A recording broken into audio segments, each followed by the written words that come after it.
قرآن کا سب سے پہلا حق یہ ہے کہ قرآن کریم کی تلاوت کی جائے،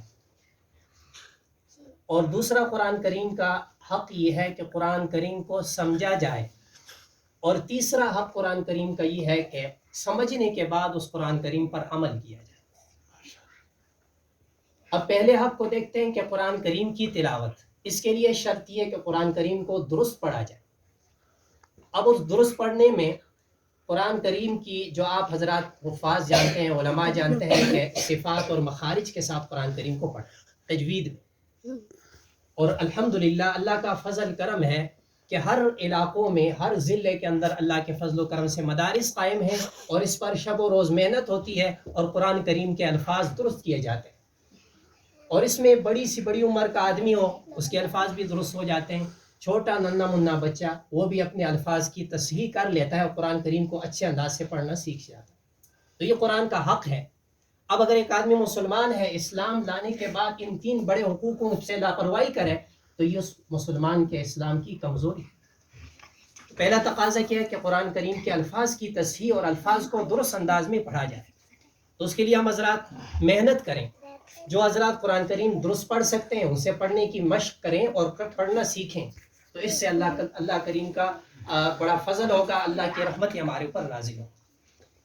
اور دوسرا بڑا حق قرآن کا یہ ہے کہ قرآن کریم کو سمجھا جائے، جس کو تدبر کہتے ہیں۔ تدبر اور تفکر، قرآن کو سوچ و سمجھنا کہ قرآن کریم اللہ کہہ کیا رہے ہیں، اللہ کا ارشاد ہے، اللہ ہمیں کیا فرما رہے ہیں، اس شریعت کا، اس قرآن کریم میں مومنین سے کیا تقاضا ہے۔ اب یہ دوسرا بڑا حق ہے۔ اب ہم قرآن تو پڑھتے رہتے ہیں، قرآن پڑھتے رہتے ہیں۔ اب ایک آدمی ہے مسلسل قرآن پڑھتا ہے لیکن جھوٹ بھی بولتا ہے، اور قرآن بھی پڑھ رہا ہے، اب قرآن مجید پڑھنے کے ساتھ ساتھ اب اتنا بڑا عمل بھی کر رہا ہے، لیکن جھوٹ بولنے کی وجہ سے اسی قرآن کا فیصلہ ہے فَنَجْعَلْ لَعْنَتَ اللَّهِ عَلَى الْكَاذِبِينَ، کہ جھوٹوں پر اللہ کی لعنت۔ تو قرآن کا تقاضا کیا کہ اس پر عمل کیا جائے۔ اب اس کے اندر یہ بہت بڑا عنوان ہے کہ قرآن نے ہمیں زندگی کے ہر موقع پر زندگی گزارنے کے اصول طریقے عطا فرمائے۔ اب ان اصول اور طریقوں کے مطابق زندگی گزارنا ہم سب کے لیے ضروری ہے، ایک مسلمان ہونے کے ناطے ہم سب پر فرض ہے۔ اور قرآن کریم میں سورہ حجرات کی آیت نمبر 11 میں اللہ جل شانہ کا ارشاد ہے، یا ایھا الذین آمنوا لا یسخر قوم من قوم عسى ان یکونوا خیرا منهم۔ اب میں مثال کے طور پر چند جو ہے نا باتیں آپ حضرات کے سامنے پیش کروں گا عمل بالقرآن پہ، کہ اب اس آیت میں اللہ نے فرمایا اے ایمان والو، لا یسخر قوم من قوم، کہ ایک قوم دوسری قوم کا مذاق نہ اڑائے، عسى ان یکونوا خیرا منهم، شاید کہ وہ قوم ان سے بہتر ہو۔ اب مدار کیا ہوا؟ اب اللہ جل شانہ نے یہاں منع فرما دیا کہ ایک قوم کو یہ حق اور اختیار حاصل نہیں ہے کہ دوسری قوم کو برا بھلا کہے، اس کا مذاق اڑائے اور اس پہ طنز کرے، اس کا حق حاصل نہیں۔ اور آگے پھر فرمایا وَلَا نِسَاءٌ مِّن نِسَاءٍ عَسَىٰ أَن يَكُنَّ خَيْرًا مِّنْهُنَّ، اور ایک عورت دوسری عورت کا مذاق نہ اڑائے، شاید کہ وہ عورت اس سے بہتر ہو۔ مفسرین فرماتے ہیں کہ عورتوں میں یہ بیماری زیادہ ہوتی ہے، اس وجہ سے اللہ نے تاکیداً عورتوں کو دوبارہ ذکر فرمایا۔ اب یہاں یہ بات واضح ہو گئی کہ قوم پرستی، کہ فلاں قوم کا فلاں آدمی ہے وہ اعلیٰ ہو، اس کا کوئی دار و مدار نہیں۔ اللہ کے ہاں اعلیٰ ہونے کا، افضل ہونے کا دار و مدار صرف اور صرف تقویٰ ہے، اور اللہ کا ڈر اور اللہ کا خوف۔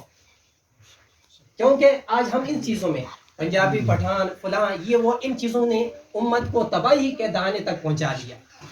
ہمیں چاہیے کہ ہمارے ذہنوں سے یہ تصور نکل جائے کہ فلاں قوم کیا ہے، فلاں۔ اب ان قوموں کا صرف اور صرف اللہ جل شانہ نے جو انتخاب فرمایا ہے یہ صرف تعارف کے لیے ہے۔ یا ایھا الناس انا خلقناکم من ذکر و انثی وجعلناکم شعوبا وقبائل لتعارفوا۔ اب اللہ نے قوموں کو قبیلوں اور چھوٹے چھوٹے یعنی قوموں کے اندر تقسیم کرنے کا مقصد لتعارفوا، تاکہ تعارف ہو جائے فلاں آدمی فلاں قبیلے کا ہے، فلاں قبیلے کا ہے۔ اس سے ہٹ کر اور کوئی فضیلت حاصل نہیں ہے کہ فلاں عربی ہے اس کو کہیں اجمی پر فضیلت ہو۔ اللہ کے نبی صلی اللہ علیہ وسلم نے فرمایا کسی عربی کو کسی اجمی پر کوئی فضیلت حاصل نہیں، اور کسی سفید کو کسی جو ہے نا کالے پر کوئی فضیلت حاصل نہیں ہے۔ فضیلت کا دار و مدار صرف اور صرف تقویٰ۔ اور آگے پھر فرمایا وَلَا تَنَابَزُوا بِالْأَلْقَابِ، برے القاب سے ایک دوسروں کو پکارنا، آپس میں برے القاب جو ہے فلاں کو، مثال دے رہا ہوں، مسجد ہمیں ان چیزوں سے یہ سیکھنے کی جگہ ہے، یہ کوئی بیان، یہ کوئی تقریر اور شعلہ بازی نہیں، بلکہ یہ ہم سیکھیں۔